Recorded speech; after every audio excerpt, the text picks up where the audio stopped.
Happy birthday po sa ating lahat.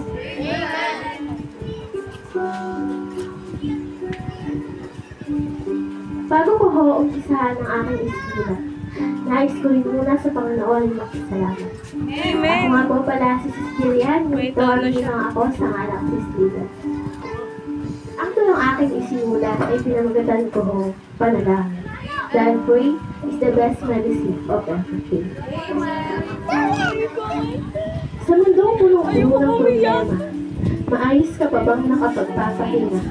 At sa oras na gipit ka na, meron ka pa rin bang napanghinto ng pag-asa para lang makabangon ka sa sitwasyong hirap ka na at hindi mo na kaya?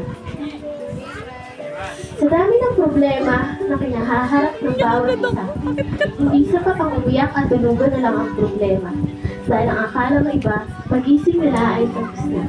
Ngunit meron na naman pagbabago na nag-aantay sa'yo para lukupan ka. Kaya tatanungin kita, kapatid, kaya mo pa ba? Kung ang sagot mo ay hindi na, meron lang akong payo na di akong pagyayamanin mo at gagawin mo bukal sa iyong puso. Bro, sis, ate, kuya, madami ka bang problema? Talaga bang hindi mo na kaya? Kung gano'n, pwes, kapatid, manalangin. Pangako, ito yung gawain na hindi nakakapagod.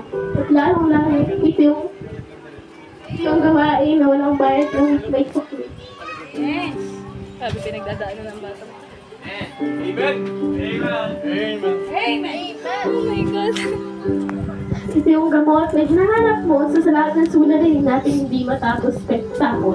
Hindi pera na akala namin ay hindi tayo buhay kapag wala ito sa ating mga kamay. O kaya hindi siya.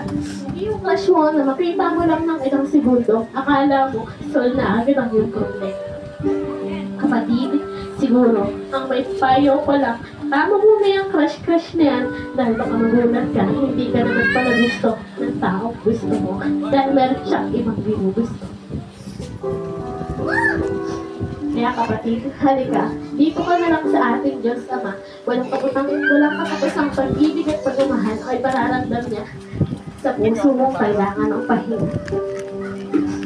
Kaya kung naniniwala ka sa ating Diyos Ama, tanggapin mo siya mula ulo hanggang paa upang pasalamat sa lahat na ginawa niya para maligtas ka. I love you, sis. Ang sarap manalangin habang ninanamdam ang presensya ng ating Diyos Ama.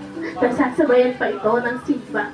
Wala kang higit pa sa kanya dahil isang tawag mo lang, solve na agad ang ating problema. Amen. Kaya kung meron kang problema, huwag kang magkwento sa iba dahil baka sa uli ay magsisika. Hindi naman ako nanguhusga, ngunit sabi nga ni Pastor Jen Mariana, kung kailangan mo ng kausap, huwag kang humanap ng iba dahil yan ang ating Diyos Ama, handang makinig sa lahat ng ikukwento mo sa Kanya.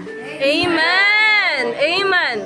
Dahil nung ako ang may kailangan, isang tawag ko lang sa Kanya, andyan na agad siya para damayin at ibuhay na puso kung kailangan niyang yakap at pahinga. Kaya kung kailangan mo rin siya, tawagin mo lang siya taos-puso bilang iyong Diyos Ama. Tiyak na hindi ka mabibigo na siya ang pinili mong tagapagligtas ng buhay mo galing sa Kanya. Kaya kapatid, kung minsan ay hindi mo maiwasang matakot, malungkot o minsan ay magugo. Minsan pa nga ay oras na gagambalain ka na naman ang kasamaan at isa lang ang tanging paraan upang manaigulit ang kabutihan. Walang iba kundi ang manalangin.